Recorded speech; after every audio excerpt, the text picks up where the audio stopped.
Hello, everybody, and welcome to Game 2 of the Best of 3 Finals for the League of Legends Amateur Open Week 8. This is Game 2, so if Russ is looking for a date, can win this one. They are our champions for Week 8, but if 40-ounce Bounce House can win the next 2 games in a row, then they take this one back. Yeah, Slouch, that first game was so long and so action-packed. We saw multiple team fights go down, and Russ is looking for a date. Clearly took the lead at the end there, but in the middle it was neck and neck. Gold, kills, towers, everything. And we see this time they've actually opted for a side swap. This time with Russ is looking for a date going for blue, and 40-ounce Bounce going for purple. Yeah, we do swap up the teams every other match, so that way, you know, they get a chance to play on both sides. But so far we see Shen and Blitzcrank being banned out for Russ, and Lux and Vi coming out for 40-ounce. So the Lux and Vi have just been pretty standard, pretty much first bans for every single game that they've been played against. Thresh being the final ban coming out for Russ. So yeah, definitely all targeted, not just very typical bans. We've seen 40-ounce play all 3 of these champions very well. So yeah, now Syndra being banned out against Plushy Mikey. So yeah, All these targeted bans. pretty much the same bans every single time. Yeah, the only one that's different I think would be Thresh. Yeah, they did finally ban out the Thresh this game. Plushy Mikey actually locking in Ahri this game. So it looks like they left the Ahri open because they know Peas loves Ahri, and we've seen how good he is at Ahri. He's a devastating Ahri pick. But yeah, Peas has been an amazing mid this entire series. But Plushy Mikey is first pick. They're on blue side and they got first pick, and they didn't ban out Ahri. And so they left it open and they took it first pick, and now Peas doesn't have access to that. So Nocturne is open, so yeah, that is being hovered over now, but we'll see what Peas decides to do now. Yeah, with Plushy Mikey and Ahri, it's a really brave first pick too, because that's a pick that signals that you're going to want to gank, you're going to want to take control of mid early, and you're going to want to push your mid laner and rely on that push to be able to handle the control of the map. If they decide to counter with some split push or a really hard engage on mid, it's going to be hard for Plushy Mikey to be able to keep that pressure. Yep, so we see Nocturne and Lulu being picked up. Sorry, excuse me. Sorry about that. So again, this is an initiation composition already coming out. So we got the Nocturne ultimate Paranoia going down, and then can be comboed in with Wild Growth. So we don't know where this Lulu's going. I mean, we've seen Lulu played in all sorts of odd places. We've seen top lane Lulu thanks to Void Boy. We've seen mid lane Lulu, and of course support. But we'll see where that decides to go. Kraylol picking up that new jungle once again, and Frosty grabbing Nami once again. So yeah. Now this is actually I'm sorry. Before Leighton is hovering over Aatrox. Cast got your tongue. I was looking him up, and I know he knows how to play Aatrox. And this is really interesting because I don't know if you guys know who a Shinshin is. Shinshin is he's a challenger level top player, and he plays a lot of Aatrox. And Aatrox, because of the 2v1 meta, a lot of melee tops are just becoming obsolete. Like, it's just so hard to play a melee top, but Aatrox is one of the few that can just be totally fine with it. His W is just so good at sustaining that he could just sit top lane all game and never ever need to leave because the sustain is ridiculous, and he does lock it in. Plus with the Diana pick being locked in for Smoothicris. And yeah, Smoothicris's pick is a really good counter to Ahri because although Ahri has the 3 dashes, Diana can leap to catch to the first one, pull in to cancel the second one, and then leap again for the third. And it's going to be really hard for Plushy Mikey to be able to push hard enough to counter Diana's Q. That wave clear that both sides have is just really good, and while they can both roam, I'm going to give the edge here to say that it's going to be rough for Plushy Mikey to be able to pull off those roams as cleanly as it would without a, say, Morgana or even something odd like a Victor or a Kassadin. Something else I did want to point out here. No, wait, I'll have to actually wait off on that one. But no, Spy Wombat hovering over that Cho'Gath, so yeah, that was also left open this game, so I do expect him to be locking that one in. We are still waiting for the AD pick to come out by Hadu here, so we'll see what they decide to pick off on that. Yeah, that's what I was waiting for. I was about to say Vayne is open, and we've seen Plushy Mikey's mechanics on Vayne, so we do expect that to come out. So the AD pick is just left for Jeffrey. His favorite AD, Caitlyn, is still open, so we'll see if he decides to go for that. But another thing I wanted to point out about this Aatrox pick, in terms of this composition now, is that Massacre gives him, I believe it gives him more bonus health, but he also gains bonus attack range and bonus attack speed. Okay, Yeah, so no, and he that doesn't attack gain speed, bonus. Yeah, the but attack speed is a lot dependent on how many champions he hits too. So if it is a 2v2, he's gonna get an extra boost there if he hits both of them.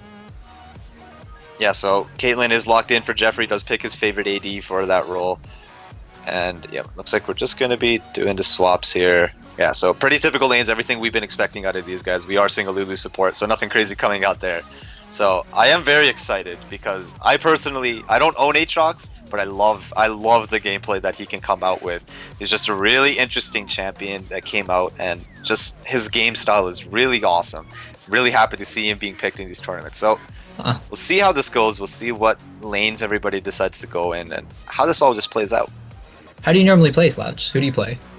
I play AD carry personally, so Oh, you play I really just like watching bot lane all the time. Who do I play? I play Caitlyn, Graves, and Vayne. Oh, nice. So then you're really familiar with these picks then. Yeah, I love bottom lane in general. Bottom lane is just a lot of fun to play for me. But you know, not to discredit any other lane. Every lane I believe takes an equal amount of skill, especially at like the highest level of play. Everybody has their job to do. So, you know, it takes an equal amount of skill to understand what your role is in your team. So Yeah. we are going to be getting into the late here now. It's definitely the weakest link that decides the match.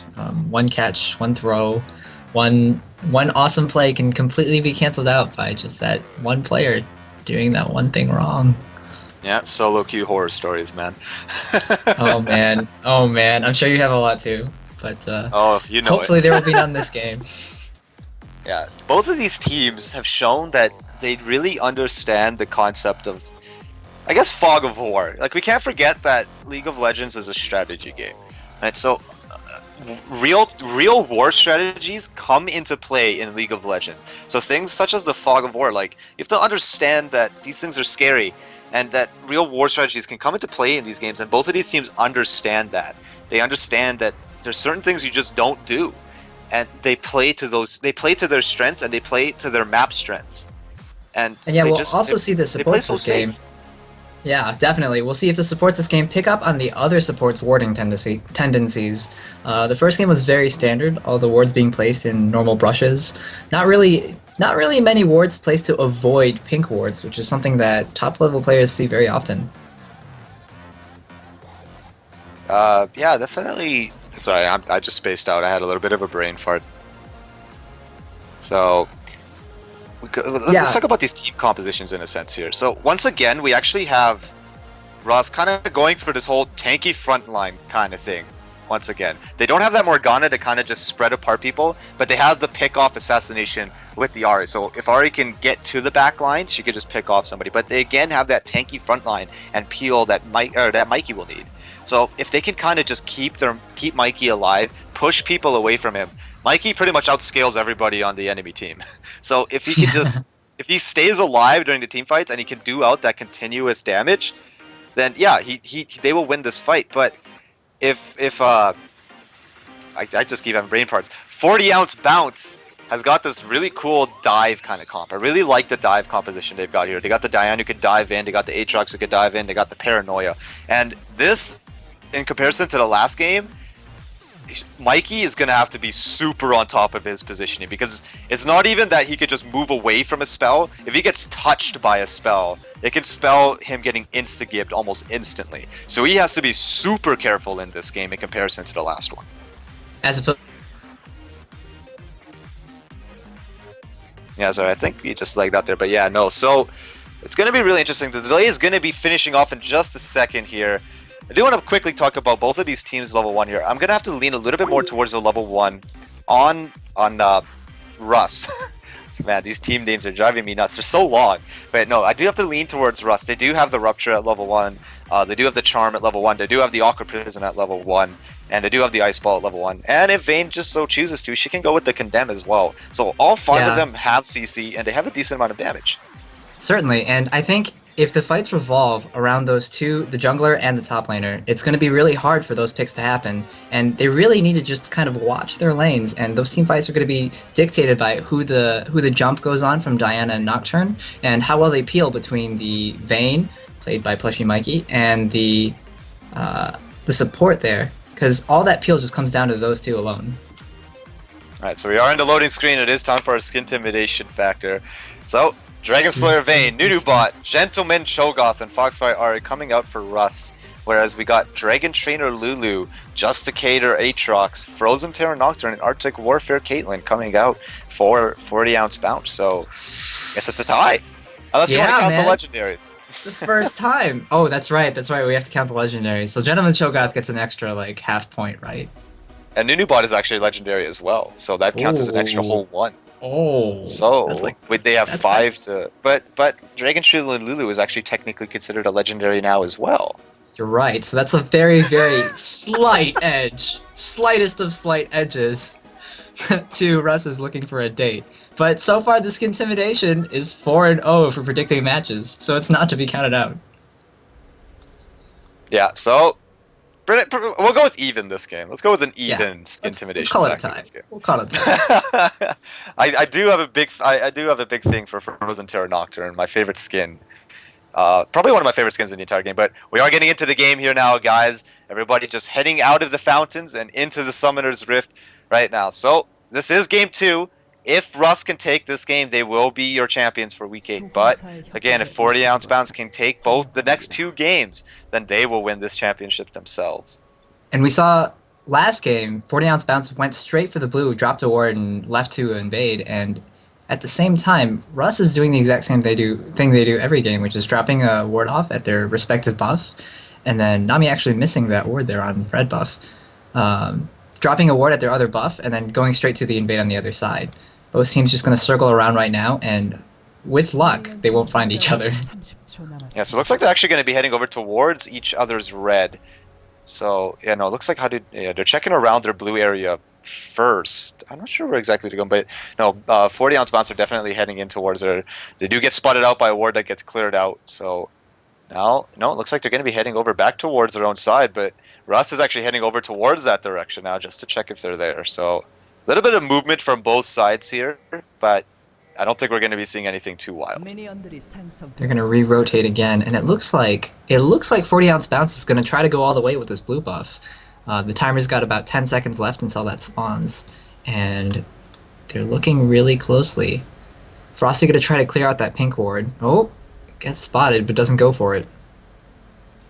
Yeah, so doesn't actually, no, they're not aware. So yeah, no, Russ isn't aware that their blue buff is being stolen, I believe. Yeah, it doesn't look like they have any wards around that area, but just by the approach that Big Sean and Peas kind of came out, I think they might be able to assume it. We'll see. Kraylol did decide to start with that red buff though, so we'll see where he decides to go with that. He might be running straight over towards the blue buff on Smoothicris, but we'll see where he decides to go with that one. There was a blue steel coming down.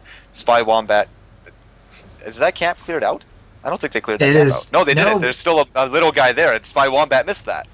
Smoothicris definitely left a little gift for Kraylol, and I guess Kraylol didn't see Spy Wombat walking past the buff, so he's just going to go and clear it now instead of taking Smoothicris. Smoothicris is dropping very low and without smite. It's going to be hard for him to continue jungling. Yeah, no, he's going to be able to finish off this buff safely, but I think in terms of ganking, he's not going to have too much he can do here. So probably just going to try to get that level 4 and back off, but probably won't be being able to do any ganks anytime soon. You know, on the top lane here, Leighton just showing just kind of what Aatrox is capable of within the first couple of levels here. He did take a fair bit of damage, and then he turned on Bloodthirst, and he's just able to kind of sustain a lot of that back up. So I don't know, this lane is going to be kind of interesting. Cho'Gath is really heavy sustain oriented, and Aatrox kind of, he's like an all-in champion that can do a huge amount of damage or just kind of sit there and never die. So yeah, I don't know, like this is just a really interesting lane, because it's like it could be a farm lane or it could just be an insane fighting lane mostly based on how Leighton decides to play this lane out. It's very curious too that he managed to drink that health pot quite early. The pressure coming from Kraylol probably made him fear just a little bit if they dove on him, but normally an Aatrox would love to just stay around that 49-50% mark where his heal just doubles up and he can sustain for forever. Spy Wombat, of course, doesn't have that ability and just wants to stay as high as possible at all times. Looking around mid, we see both the junglers circling for a gank. They'll probably see each other in this brush right here. Yeah, Kralo actually heading down towards that bottom lane. There is no vision right around that river, but Nocturne did, I believe, spot him out. So they are aware that he's there. Yeah, they put a ward or a trap down, sorry, into that bush. Kralo forced to back away. And now Smoothicus is actually going aggressive onto Hadu there, but doesn't really do a whole lot there. Not too much crazy aggression going on. Dane not really able to follow up with ganks pretty sick. She is also very low from all of the poke aggression coming down. Meanwhile, here in the top lane again, Layden, sorry, just doing this auto attack harass with Bloodthirst and Blood Price, just constantly laying down the damage. Spy Wombat is able to sustain quite a bit from it. His passive is doing a really good job of just keeping him around. He's not really needing to chug back a lot of health pots. He only started with 2, so yeah, he's just more than happy to sit back at that tower and just sustain back the damage. Yeah, and every kill that Cho'Gath gets right now, Spy Wombat will get back 30 health, and at the same time, Aatrox just has to attack 3 times to get the exact same amount of health. Yeah, they're still going really aggressive here. Spy Wombat actually taking a lot of damage. Layton just really laying down that harass, playing extremely aggressive in this lane. But again, Spy Wombat has that passive and it can just kind of chill back. Not really worried too much about it. Meanwhile, the bot lane, actually, Big Sean getting a little bit caught out here, getting condemned against the wall. Now forced to flash away, taking a huge amount of damage. Exhaust going down onto Jeffrey Ham. Forced to use that 90 caliber net to run away. So, Summoner is being burnt on both sides here. And, well, yeah, nothing really being answered yet. No first blood coming out at the moment. Yeah, we definitely see some early aggression coming out, and it's starting to become a very, very game for both sides. We'll also wonder what these teams will come out to eventually if this keeps going on much further. I do just want to quickly point something out here. The blue steal that Smoothicus did is actually putting him quite a fair bit ahead in this lane. Kralo just hit 4, whereas Smoothicus is halfway to level 6. So it is kind of hurting him quite a bit. He's actually heading up towards this top lane for a gank here. Doesn't get spotted out. Oh, no, sorry, no, he does get spotted out by a ward. So Aatrox will just back away from that. Layton just playing a little bit passive for a couple moments, and we'll be heading back over to that lane now. Now, it looks like he's going to be rotating over towards this mid lane here. P's still not level 6. Same with Hadu, though. I don't know, Hadu just hit level 6, so the lane was pushing, wasn't able to do an all-in at 6 there, so still playing pretty passively here. Looks like Peas is just waiting for 6 to try and turn this into an aggressive lane. When both of these laners hit 6, definitely going to be an interesting lane to watch. Yeah, Peas right now still at a disadvantage, only level 5, but Hado wants to push in. We'll see if he takes the advantage with the lane pushed out so far towards the enemy lane. Yeah, so, yeah, there we go. Peas just now hitting level 6. Hadu trying to do a little bit of aggression here, actually getting caught out by the Crescent Slasher, taking a whole lot of damage, forced to use Spirit Rush right away there. Actually getting hit with the Charm, doing a decent amount of damage back, but Hadu now running low on mana, so not really able to do a whole lot after that. So, Ultimate's being traded, definitely a much lower cooldown on P's Ultimate, so a little bit more in favor of P's, did manage to get down the Spirit Rush Ultimate on Hadu. Yeah, we see both teams trying to circle. Their junglers trying to give their top laners and their bottom laners just a little ease off of the constant action that's been going on. No major wards going out apart from Hado on mid with the wards, so it's really open for all the ganks to happen right now. If any time was the right time to seize an opportunity, now would be it. Yeah, so let's take a quick look at the top CS numbers here. I'm just really interested about this top lane. I just love seeing kind of different picks coming out in these tournaments. So Aatrox sitting at about 37 CS now. And meanwhile, Spy Wombat sitting at 25. Now, this is mostly due to the fact that Spy Wombat has been literally hugging his tower the entire game. Actually, sorry, aggression going down into mid lane here. Hadu actually getting a Paranoia down onto him. A lot of aggression going down, Ignite going down, taking a lot of damage here, but counter Ignite going down. Looks like he will be able to walk away from this one safely. The dive went down, P's almost dropping down towards that tower damage, but he will be able to walk away from that. I think he actually ended up igniting the wrong target. I think he ended up igniting Nocturne in that, and it just didn't end up working for him. That was quite lucky. Smoothicus, great awareness, knowing that the flash and the ultimate were down on the side of Hado, and it worked out pretty well until obviously they got too far to the tower, and that's where the tower was just too far pushed. And Diana as Peas as Diana probably should have pulled the wave just a bit back before that happened. Yeah, Ace and Hole being dropped down into the bottom lane here just to do some damage onto Plushy Mikey. It actually did a really strong amount of damage there, and it did force him away, forced to chug back a couple of health pots, but Frosty does have that ebb and flow. Is that one? Yeah, it's ebb and flow, and we'll be able to heal him back up. So, pretty healthy once again. Harassment kind of shrugged off there. And blue buff being transferred over to Hadu in the mid lane. Yeah, and it's really interesting to see that the blue for Smooticris has just come up, so if Hado can push just a little bit, Peas might not be able to get the blue in time. At the same time, Spy Wombat's not going to be able to handle Leighton just as well. Leighton's farming up really, really hard, and if he scales harder than Wombat, it's going to be rough for him to stay in lane by himself. Yeah, the only thing that I do kind of notice here is that they don't. Sorry, 40 ounce doesn't really have much of a dedicated tank. We do see that Nocturne's going to be heading over towards the Spirit of the Ancient Golem, so he's not. Doesn't. I'm guessing he's just not going to be building any damage. He's going to be forced to be the team's tank here. Aatrox is kind of just like an all-in fighter type of person, and he gets his tankiness from his ultimate plus a sustain from Bloodthirst. So the only real tank that they're going to have here is Smooticris. But on the other side, we're going to have a Nunu, we're going to have a Cho'Gath that could just be humongous as the game goes later and later and just be really hard to get through. That's true, and yeah, those team fights will revolve around Kraylol and Spy Wombat, but between Leighton's passive and Smooticris being a really tanky CC, it's going to be alright. If they dive deep enough and fast enough, and all the cooldowns of Russ is looking for a date get poured on them, then it's going to be a bigger plus even if they do die. On bot lane, we see some trades going down. Frosty landing the bubble onto Jeffrey Ham. Oh yeah, they actually dropped down to the tidal wave. Jeffrey Ham forced to flash away from that. Plushie actually getting polymorph there and has to force to disengage from that. But they did manage to burn a flash down from Jeffrey Ham, so that is a summoner down. Yeah, normally Frosty would be able to heal them back up, but he is right now, and he has no mana regen items, just sitting on a Ruby Crystal trying to rush that Sightstone. Meanwhile, the mid lane here, actually, he's getting a little bit aggressive here. Actually, have to get chaunted into the tower. Flash coming down from Claylol. First blood being picked up for Claylol, fashing in to secure that kill, and managing to pick off Peas in the mid lane. A 10-minute and 40-second first blood. This has got to be some kind of amateur open record, right? Both of these teams are playing incredibly safe, and in a sense, there's nothing wrong with that because they know that really they just want to play this out. They want to get to that late game, and they want to wait for that one good fight that they know is in their favor. They just want to wait for a good situation, and that's the right way to play. Totally, and we see a top lane trade with Leighton and Spy Wombat. Oh, he does manage to drop down the Bloodwell, so Leighton doesn't have his passive anymore, but Spy Wombat a little bit low. So we'll see. I don't know. Maybe Leighton will try to get some aggression down here. No, he's going to be forced to back away. Spy Wombat has got a whole lot of wave clear. He's sitting on 109 AP with that Cho'Gath. So Feral Scream doing about 300 odd damage. So he is able to wave clear pretty decently here. Smooticris hanging around the side just to see if Spy Wombat heads out, but no, he is playing it safe and he is heading back. Leighton gonna be pushing out that lane.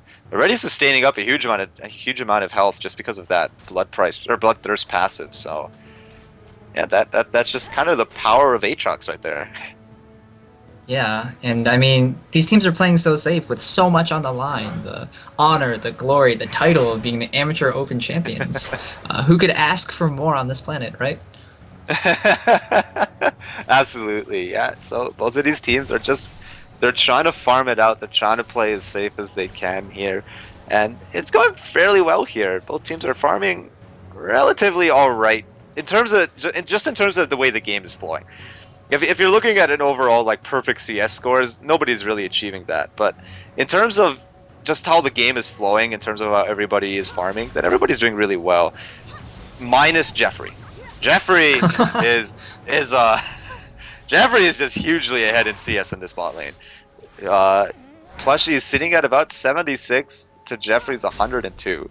So yeah, just pretty close to about a 30 lead there, but not quite. And 20 CS doesn't seem like much, but it's about 15 CS for every kill, so he's easily a kill ahead of him. And he has used that gold. He's not sitting on quite as much as the Vayne. The Vayne's sitting on 213, he's sitting on 500. And we also see that 40 ounce bounce didn't go for the dragon this time. They learned their lesson from the last dragon fight. And with the Nunu, it's just too much of a security to try to go for it. They will see the pink go down, and they're going to try to go and see if they're clearing it out right now. Yeah, just clearing out those wards over by the dragon here. Russ does have a very strong dragon team. Nunu can just kind of chunk down buffs pretty quickly. So they should be able to take that down pretty well. As well as the percent max health true damage that can come out from Plushie Mikey can really help. He is definitely actually opting to max silver bolts first. So a little bit different. Not the most uncommon thing you've ever seen, but a little bit different than what you would expect. So yeah, most Vaynes go for the tumble, right? Yeah, most Vaynes do.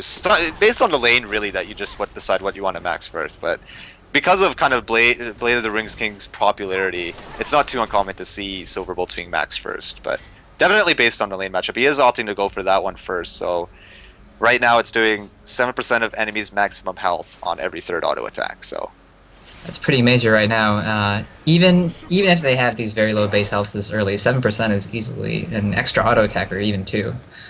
Top lane, I feel like top lane's gonna just lifesteal each other back up. They're basically just gonna. They're kind of at this phase in the game where they just like Spy Wombat's getting tanky, and Leighton doesn't have Bloodwell up, and he's not like he doesn't have a huge amount of items yet. Wildline going down with the fight here. Actually, Frost getting dropped down a little bit low here. This looks like no, they did manage to walk away from this. They were trying to get a little bit aggressive. Frosty actually was tanking a little bit of minion damage there, kind of a little bit of an off trade, but yeah, now they're just actually Big Sean actually getting condemned against the wall, taking a good amount of damage there actually. Now they're trying to just poking back at each other. Big Sean taking a huge amount of damage. Whoa, sorry. Meanwhile, the top lane, Spy Wombat actually... Okay, no, I just seen that right now. He did manage to land a good Rupture, and it feasted him. So he managed to pick up a kill with his feast. Bloodwell was still down, and Spy Wombat knew that, and he took advantage of that and managed to pick up another kill. Did my mic cut out? No, it's you're fine. That was so close though. If he had just waited maybe 10 more seconds for that Bloodwell to finish, he easily would have been able to fight that back. But Spy Wombat, right on time, right on cue, just lands the Rupture, gets that feast, finished.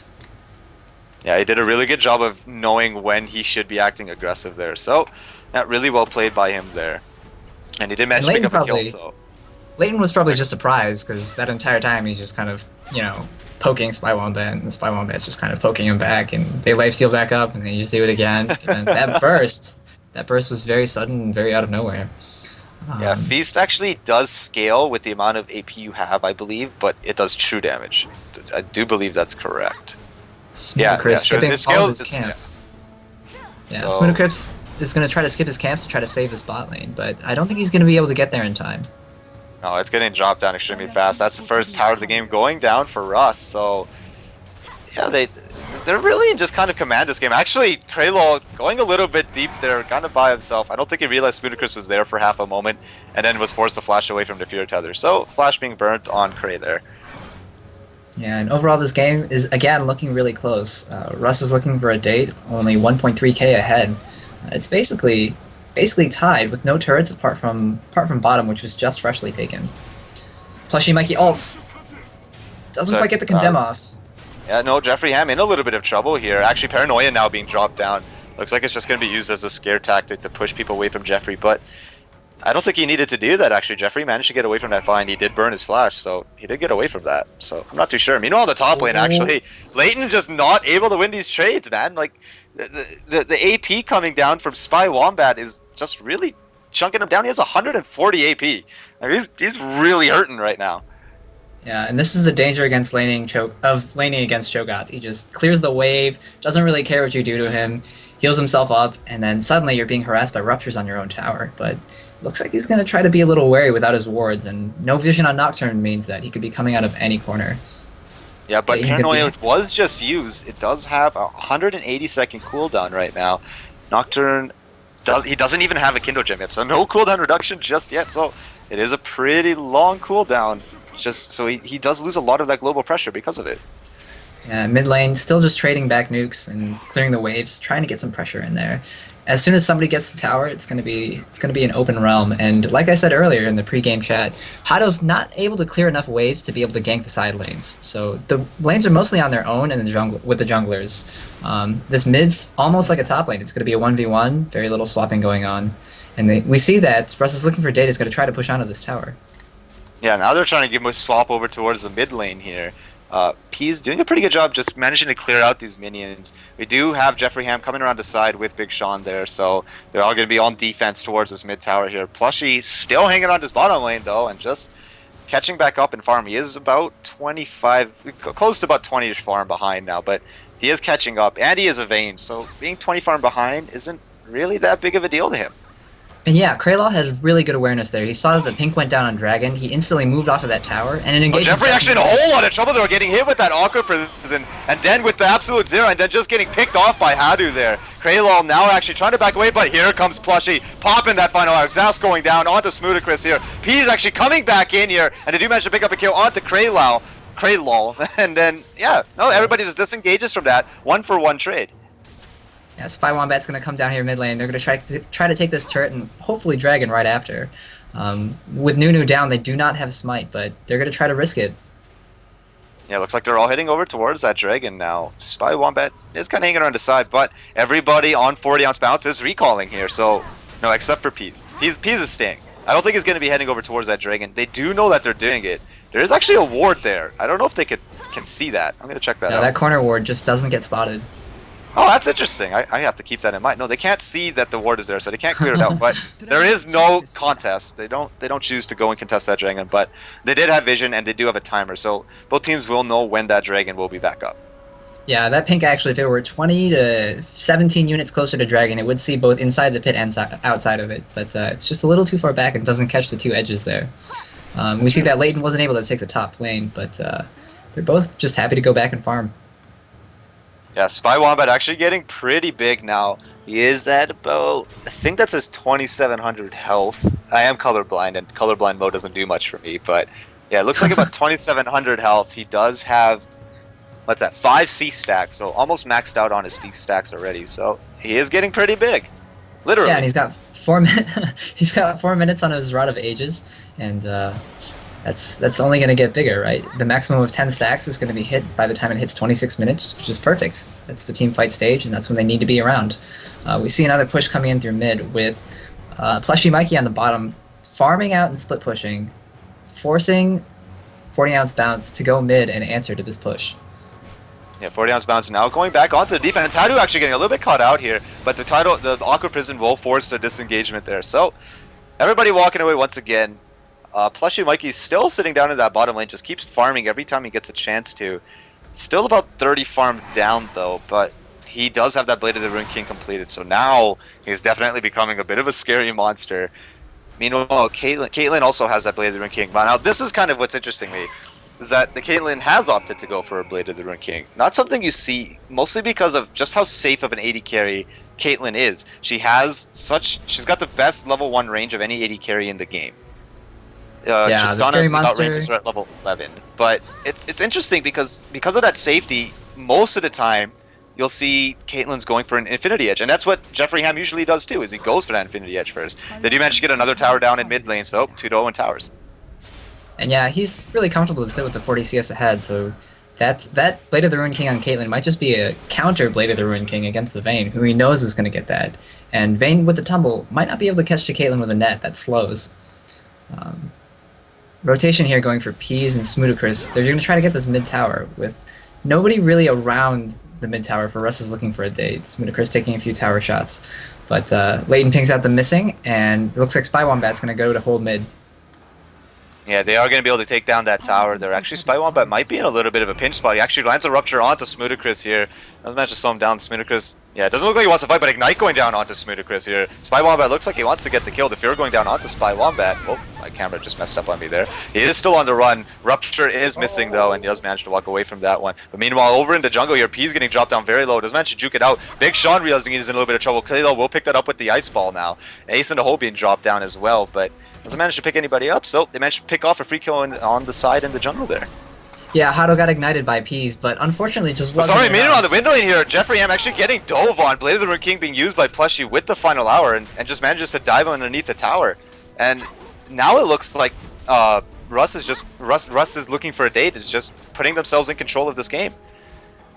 I keep saying this all tournament, but I really do hope Russ just finds that date after the end of this. Like, they've played so well, they deserve that date. Like, undoubtedly they deserve that date. But with this, they're going to control the map, and Spy Wombat's going to go ahead and try for top. With the counter push coming out from 40-ounce bounce going mid. Yeah, they're all heading over towards that mid lane here. Lulu is kind of still in the base though, and Caitlyn isn't back up. Jeffrey just did just die underneath his tier 2 tower, so don't think they're going to be able to get a whole lot out of this, just doing the little bit of counter push. Another tower going down for Russ though in the top lane, so 3-1 in towers now, sitting at just under a 4k gold lead. Just under it, yeah. Just under. Not quite. I'm horrible at math. It's okay. It's okay. I'm Asian, so I have to automatically be good at it. Oh, that's great. I'm good to have you then. You can be my math specialist. I'll be your math Asian. Just pull me out like a calculator. Uh, We see here, we see here that the wards, very deep coverage by Russ is looking for a date, while at the same time the wards are being matched on the other side by 40-ounce bounce. So both teams looking to make plays and looking to go deep and invade, but the pressure right now is decided entirely by the creep wave. Nobody's really diving too far past those, and Jeffrey Ham, after clearing out that wave, goes back to buy. Actually, it looks like we're going to be having a pause in just a moment here. They're talking about it in game. Yeah, so we are going to be going for a pause. Looks like, I think they just need to run and go do something real quick. So game should be resuming fairly quickly. So while we have a moment, let's just take a quick look at some item builds, some CS and stuff like that. So again, I'm going to go straight over to this top lane first. So Aatrox was dominating this lane at first. Leighton was up something like, what, 31 CS, 30, 40 CS? Yeah, he was definitely huge in terms of the CS lead at first. And then he got picked off by Spy Wombat. And yeah, that one one kill. Yeah, just that one kill is really sending behind. He's 0-1-0. He's not being able to be a whole lot of use to his team right now. All he has right now is a Bilgewater, a Spectral Count, a Kindle Gem, working towards that Spirit Visage. Whereas Cho'Gath only has the Rod of Ages, and it has a clock armor on the sitting side. on 3,000 gold. Yeah, but he's huge. Like, all he needs to be is a tank, and that's exactly what he is right now. He has a huge amount of health. Let me see if it actually lets me check during a pause. No, I can't. I can't even move my camera. Oh, wait, Yeah. yes, I can. He's sitting on 3,100 health right now, and the only item he has in his inventory is a Rod of Ages. And yeah, he is sitting on 3k gold, so when he goes back, he's going to get even bigger. So, he's just a monster right now. He's just this huge tank, and that's all his team needs him to be. They don't even need him to do a whole lot of damage. They just need him to be a frontline for Vayne. Yeah, he just needs to stand over Vayne. Quite literally, stand over Vayne, get hit with everything, and then even if he dies, it doesn't matter because they just wasted so much damage on him. And that first kill onto Leighton, even more than putting him behind in gold or farm, just set a psychological precedent that Leighton didn't even want to approach the creep wave anymore because he just knew that Rupture Feast was there to kill him. And it's proven quite well because the farm has shifted very slightly in the favor of Spy Wombat. And between the gold and the counter builds coming out from both Leighton and Spy Wombat, it's going to be interesting to see what happens. Now, another thing I want to point out here is on Kraylol. So Kraylol has the Spirit of the Ancient Golem, very typical buy, but now he's working towards a Frozen Heart. Now, he built this last game, but this game it's especially good. We have three characters on the team whose primary source of damage comes from auto attack. We have the Caitlyn, we have the Nocturne, and we have an Aatrox. All three of them need to auto attack to do any damage, and a Frozen Heart can just slow. It's like a 20% attack speed slow. That's huge. That's a lot of DPS gone. Yeah, it's definitely major. And as the game continues, we see that both teams are resuming the creep wave equilibrium, and Leighton's back to farming against Spy Wombat, the lifesteal tanks of the top. Yeah, just this lane isn't really. It's not going very much anywhere in the sense that it's just everybody kind of farming it out. They're literally just like standing beside each other at points and just going for the last hits because they realize that unless, Spy Wombat can kill Leighton, we know that, but if he doesn't land the rupture, he just sits there and goes back to last hitting and totally ignores Leighton, and Leighton can't do anything about it. But we actually see movement towards Baron. It's like a question of what happens when an unstoppable force meets an an immovable object meets another immovable object. Things just don't move. But this Baron is not warded. They won't see anything, but they might suspect something with the entire map being gone. You can see that they're testing around it, but not quite going to check it. That Baron's going to go down for free. Yeah, they aren't actually heading towards it. Frosty actually heading in towards that direction now. They do manage to pick up a free Baron, just being stealthy about it. Yeah, and with no vision, they don't get the timer, they don't get the announcement, but they will see that they did pick up the Baron buff. I think Nunu did get that catch, so suddenly Russ is on a date now on the defensive with that Baron pickup. Yeah, really interesting. That it was all of a sudden they turned over towards that Baron. And part of that is really good knowledge on the side of 40-ounce bounce, because top hasn't been warded all game. Neither sides have dropped wards. Nocturne and Nunu both have not ganked that much. And instead of going for Dragon, they go for the balls deep play and pick up a Baron. And now they are very much in control of the next team fight. Dragon, of course, being the center of focus for both teams as it comes up. Yeah, so Looking, I don't think they've actually even been spotted out that they have the Baron buff. I'm not too sure. I don't know if they've walked back into lanes yet. So I don't know if Russ knows that they have the Baron. But yeah, now they're heading over towards that dragon. Kralo is standing on top of Or. Paranoia going down. He's forced to flash away here. Flash coming down from Spooner, is trying to come back. But here comes Mikey doing a whole lot of damage actually. Ace in the hole going down. Kralo dropping down to absolute 0 here. But there is 4 against 2. They can't really do a whole lot here. Spoonercus does get dropped down extremely low, and they are forced to back away from this. Are they still going to go for the dragon though? Yeah, Leighton has popped down Massacre, and they are going to be going in for this dragon. They do have that Baron buff. Smoothicris will be back up to a decent amount of health in just a moment, but Spy Wombat is still top. Their main tank is still up there, and the fight is actually going down. Kralo getting dropped down really low. Leighton manages to pick up the kill onto Frosty, and Jeffrey now picking up the kill onto Kralo. Now, how do force to use his ult defensively, and it just because of that Baron buff now, they're forced into a position that they don't want to be in, even though they're in the lead. yeah, and Spy Wombat's pushing out top, but it really doesn't matter at this point because that engage was just so good. Leighton landed a Dark Flight, he knocked 3 people up, and almost immediately on cue, Big Sean ulted him, hit the Humungify, and again knocked up the entire team. That was the Wombo huge AoE dive that we wanted from 40 Ounce Bounce, and Russ was looking for a date, just couldn't contest that. And honestly, they probably should have. They're actually going out onto Spy Wombat, but Wombat's doing huge amounts of damage over to Smoothicris. Does almost drop him down completely, but then, yeah, Smoothicris did flash away. Spy Wombat flashed away. I don't think Smoothicris did, and yeah, managed to walk away from that safely. Yeah, Smoothicris used his flash there at Dragon, but honestly, I think Spy Wombat's just too fat. There's no way that they can touch him at this point. Yeah, so he's just a monster right now. Like the dude is huge. He is going back to base now. It looks like he's going for, he's picked up a Rylai, so even tankier. Pick up the Merc Treads. This is a Cho'Gath with 3,800 HP. So, and Cho'Gath is one of the few melee characters, well, I shouldn't say few, he's a melee character that does get scaling magic resist, so he doesn't need to optimize for it. He picks up 2 cloth armors, possibly going for a Warden's Mail, and with that he just becomes so much shankier, 3.9k health. And the funny thing is, the thing that would kill him, percent damage health, actually belongs to Vayne, who happens to be on his team. Yeah, so not quite going in their favor. Looks like they're going to be able to take over this top tower here. It was pretty low. So another tower going down for 40 Ounce Bounce. Now 4-2 in towers in favor of Russ. And are we going to see? Looks like they're actually hanging out inside this bush here. P's actually getting caught out here. And the absolute Juro dropping down. Now he manages to pick up the kill onto P's here. Now Leighton in a lot of trouble, using the Wild Growth on him. And the Blood Will passive will come out. He does get pretty healthy, but he hits with a charm. And then Plushy Mikey will be able to finish him off. So that little bush camping that they did there on the side, they weren't expecting it, and it got them. They fell for it, and it hurt them.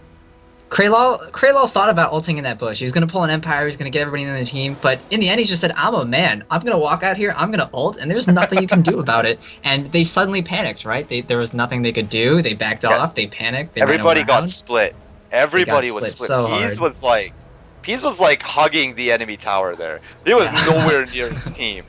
And that was because, one, because of a combination of the CC, and 2, because Spy Wombat and Kralo cut off the only access he had to get back to his team.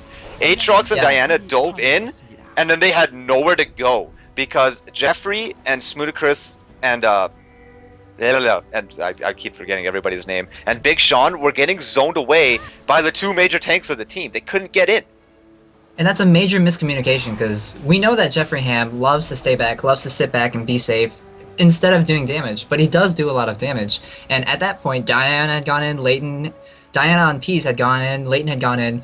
Jeff ran away. He straight up turned his tail and said, hey, this fight's lost, I'm gone, I'm out of here. He doesn't want to die. And even though he has 2 deaths, he's been playing amazingly retracted compared to the rest of his team. Yeah, absolutely. Yeah. So it's I don't know. This game is still relatively close. I don't know. Just the way it's going, it's still anybody's game. Like, because Vayne is literally most of the damage right now for Russ. They do have the Ahri. She does have the Deathfire Grasp, so she does do a lot of damage. But once her combo is down, there's not a whole lot else she could do except poke out a couple of Aura Deceptions there. But Vayne is all the sustained damage. She could just sit there and just keep going and going and going and melting the entire team. So if they can pick off Vayne, if they can get the focus down and they can destroy her early on, then it'll be really good for them. But Russ is doing a Right. really good job of keeping everybody away from Vayne. They don't want anybody touching her at all. And And this is something I just yeah, noticed as well. Blood Boil onto Plushie. So right now, he has 2.1 attack speed with the Blood Boil on him. That is that's disgusting. that is pretty disgusting. And I'm actually going to be bold enough to say that at that top tower, 40 ounce bounce probably could have won that fight if they had been more coordinated. That fight was largely lost due to misconstrued, do I go here, do I go there, where do I go, and possibly a bad call made. But if they had landed everything and Vayne had gone down, they very well may have taken that fight. And Baron still not respawning. Gonna check the timer on that.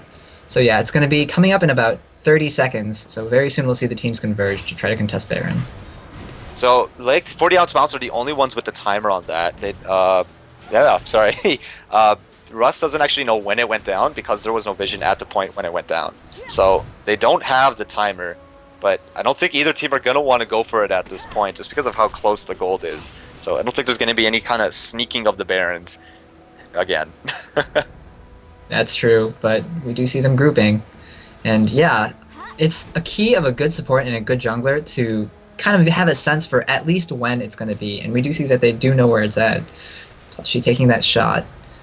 Baron doing a lot of damage at this stage in the game. Yeah, 32 minutes in. Baron gets stronger every minute the game goes on. So the longer the game goes, it does get a little bit scarier. So there are pink wards all throughout 40 ounce bounces jungle here. And yeah, Oracle also being picked up for Big Sean. So I think we're going to be having another one of those vision wars for a little while here. Because everybody's going to want that Baron. No team can really do a whole lot of pressuring without that Baron buff unless a really good engagement comes out. Very true. And I mean, at this point, that should just be like a new League movie, Vision Wars. All this, they're dancing really hard, right? Like, you want something to happen, you want them to die, but no, I'm just gonna fight. And that's why you have supports, friends. They ward and they win the Vision War for you. Looks like they're actually going to be going out for a bait on this. No, I think somebody just accidentally aggroed the Baron, and now Frosty actually take it down pretty low because of that. But no, they were just trying to clear out a ward in the back of it, so nothing too crazy there. Leighton. Oh, okay. I thought Leighton was going to go and initiate a fight, but again, I'm wrong. No, everybody heading back over to their own side, and now we're farming. Plushie's really far from his team. It looks like he's trying to direct them towards somewhere, but they're a little spread out right now. If they get cut off or if they get caught, there's not a lot that they can do to get immediately. They're actually going for the Baron while the rest of the team keeps them busy. Like, Nunu is just one of those junglers that could take down a Baron relatively by himself. With the consume, he could just kind of sustain a lot of it. But actually, Right. yeah, no, the enemy team's trying to get over towards that Baron. Ace in the hole went down. They're doing a little bit of damage. But yeah, they're doing a good job of zoning everybody away. Baron does fall down, though. They managed to pick it up, two-manning it with that Blade of the Ruined King, doing the percent max health damage with the Silver Bolt. They pick it up. They managed to sneak it away from 40 ounce bounce. So that's one Baron for each team. That's very well played by Russ Needs a Day. We saw that they didn't originally have the timer. They had to spot it out, and they did. They converged. They had an excellent game planned where 40 ounce bounce just didn't want to quite throw it, so they didn't go in. And obviously they had 5 people compared to the other 3, but they were so scared that they didn't want to risk anything, and they lost the Vision Wars. Yeah, Vision Wars didn't quite go in the favor there. It was I don't know, that was just so well played from Russ there. They knew how much damage they could do. Vayne with that Blade of the Ruined King plus the Silver Bolts can just throw down that Baron super fast. Plus with the Nunu being able to consume it and stay healthy, they knew they could do it fast. And they did fast, and they had Hadu and Spy Wombat hanging around in the enemy jungle, keeping them away with the ruptures and the over deceptions and the charms. And that was because they didn't know where Vayne and Nunu were. They probably assumed they were at Baron, but even that could have been a bait. They could have just been waiting in another bush, waiting for a rupture to land, and then boom, initiation. Certainly. So it was so well played there. Just a really good sneaky Baron. And I was actually going to look up whether Nunu gets bonuses from eating Baron or not, because obviously he gets bonuses from consuming the wolves, the wraiths, and the golems. But then I remembered he just gets Baron buff. Like, that is the buff that he gets for consuming Baron. They're edging. They're edging out right now. They really want to take this tower. They really want to make Mikey their actually plays. dropping down final hour, trying to go aggressive onto Jeffrey Ham, ends up taking a couple tower shots, but Leighton actually comes around the side here, taking a whole lot of damage. He's eating a lot. Bloodwell passive doesn't quite go up. He drops Massacre. Tidal Wave going across. Claylo dropping down into the enemy team here. Smoothicus actually getting caught out by the team here. Spy Wombat landing a great rupture onto Jeffrey. Jeffrey forced to pop that barrier. Leighton actually dropping down underneath the tower, and now Claylo going inside. Getting exhausted, will drop down though towards the tower aggro, but that was a 4-for-1 trade. Yeah, good thing we have Nami, because, like I said before, boats and throws, man. Boats and throws. Leighton jumped in just a little too early, and the misconception there was that he was going to engage that, but obviously he didn't, and they fought outside of their tower. How dangerous is that, right? You have an entire enemy team, they just finished Baron, they're fresh off of health and buying items, and then you engage them outside of your own tower. They're going to easily get this inhibitor, and not quite able to push down top or bottom so far. We'll see if they continue on to the base. They're actually going, they are rotating towards bottom. They do have fairly lengthy death timers. There is still 6 seconds on towards Nocturne here. They do manage to pick up that turret, and they're fixing over towards that inhibitor, so they might be able to get both inhibitors off of this really quickly and then run away from it. Yeah, they do both, and now they back away. Yeah, they're going to go back, buy, spend their tremendous amounts of gold, all of them holding at least 1,000 gold. And going to try to take some buffs and control the jungle here. Now, 40-ounce bounces on the back pedal. They need to ward up. They need to get those oracles down. They need to see everything on this map that is happening at any time, right? And at the same time, Frosty has an oracles. He'll probably pick up another one. They'll try to be countering those wards as well. But at this rate, the best they can do is try to defend, farm up, and get those pushes back out before Russ is looking for a date pushes in towards top. Yeah, honestly, the big thing they need to do is they need to figure out how are we going to get to Plushie? Because this is a big problem right now. Plushie's team is they're like attached to the hip.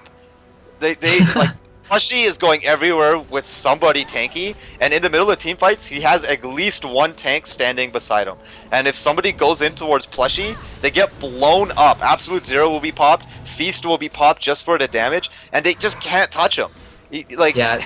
He's got so much protection that it's almost impossible to get near him. So now the question is, do we just peel for our Caitlyn? But if they do that, Vayne is just so much stronger by this point. She's got a Blade of the Rune King, she's got her Zephyr, and she has a Phantom Dancer. She's just a monster. She's going to shred through that team if they don't jump on her and finish off her DPS. I agree. It's definitely a hard decision to make, but at this point, Leighton's passive is down, and their whole team comp is based on diving. They need to get those dives, but the other team is so much stronger they really can't afford to, so it's hard to say just based on kits alone what exactly they can do. But if you sit on Vayne's face, you can bet somebody else is sitting on yours. They're so, like you said, attached to the hip. They're so close and so constricted. They really needed those AoE teamfight ults that they just didn't get this game. Yeah, absolutely. It's just a really tough predicament to be in here, especially, I don't know, if there's a Vayne on the enemy team, it's kind of hard to choose what to do, because do you want to keep your own AD carry alive to get the sustained damage out, or do we need to get Vayne out of the picture so that we can actually win the fight? And it's just tricky. It's a really tricky situation to be in. So let's theory craft this out a bit. Nunu's ult has to be interrupted. That's without a question, right? Because the slow on that, the damage is too much. So let's say that Aatrox ults after Nunu. Then somebody has to ult before Nunu, right? So who's jumping first? Let's say it's Diana. Does she have Zhonya's? And she does have a Zhonya's. So Diana jumps in first. Nunu ults. Then Aatrox ults. Cho'Gath gets a counter engage. Nocturne ults. If we go back and forth like this, they're all going to be sitting on Vayne for damage, right? And Vayne, basically if she sits out of the fight, she'll be fine. But then that means Caitlyn can pot shot. And so actually, if they waste... hanging around this Baron. Sorry, real quick, but they're hanging around this Baron. Just kind of spamming that. I didn't get the timer on it, but I think they have a timer and they're just kind of waiting for it to start. I can't imagine why else they'd be it's going to be, I think they actually might have miscalculated. 28. Okay, yeah, so they're a minute early. They are I think they might have miscalculated the timer, and they're here a minute early. So hey, yeah, man, they're back. They got time. They can take a dance break, do whatever they want. You know, he's looking for a date. He's got to brush up on that. So yeah, see them. He's actually in a Oh, bad position here. Final hour being going down. He immediately pops the Zanyas here. Ace and Hole going down. Condemn it to the wall. Actually canceled out here. Plushy Mikey taking a whole lot of damage. Forced to pop that barrier and is no longer in this fight. This could be bad. Absolute Zero going down. Leighton getting caught in the middle of it. He does drop down. Blood Roll passive goes off. How do manage to pick up the kill? And then double kill actually going down to Lulu. Kralo getting dropped down very low. Leighton picking up another kill. Triple kill going down now. And now Smooth Chris is actually in a little bit of trouble. Does manage to pick up the kill here. But that was actually... That was a 3-for-1 treasure. Jeffrey M actually now going back in, but here comes Plushy Mikey. He did manage to get a little bit of lifesteal, but there's no way he can duel right now. He doesn't have enough health to go into a duel with Jeffrey. So 4-for-1 exchange. Ari did fall down, but actually, oh holy, a Nexus turret actually falls down. The super minions pushing in. Just Kralo with the auto they're stuck in their attacks. base. Yeah, we can we can see how close that fight was without Plushy Mikey, and that was an absolutely amazing Zanyas by Peas starting off that fight.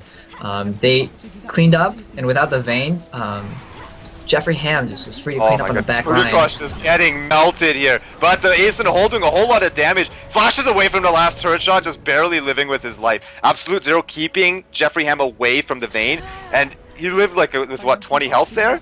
Oh no, wait, wait, what? What? How did he die? Oh my god! He walked into a Caitlyn trap! So, living with like 20 health, he walks out of the base into a Caitlyn trap. I can't even. I can't even.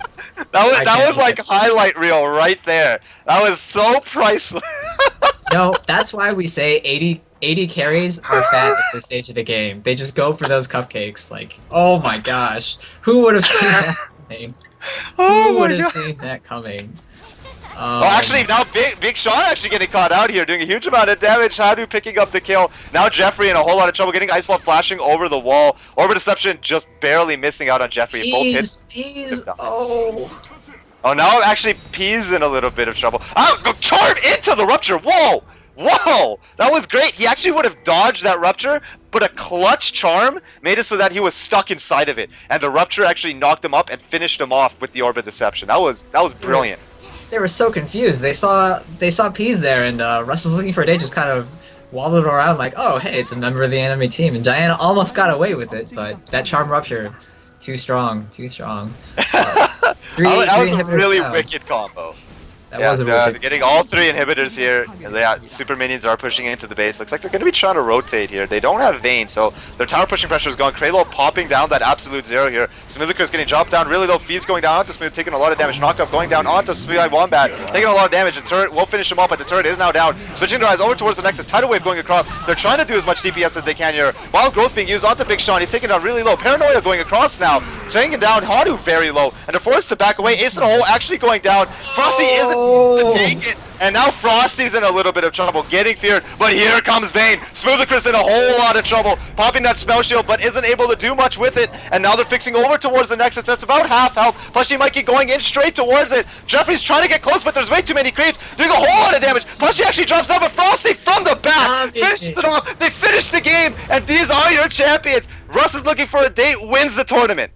Well done, Nami with the XP key. I swear that bullet just curved around the Nami. What a very exciting finish to an amazing week of the Amateur Open Tournament. We have a great congratulations over to Russ is looking for a date. Extremely well played.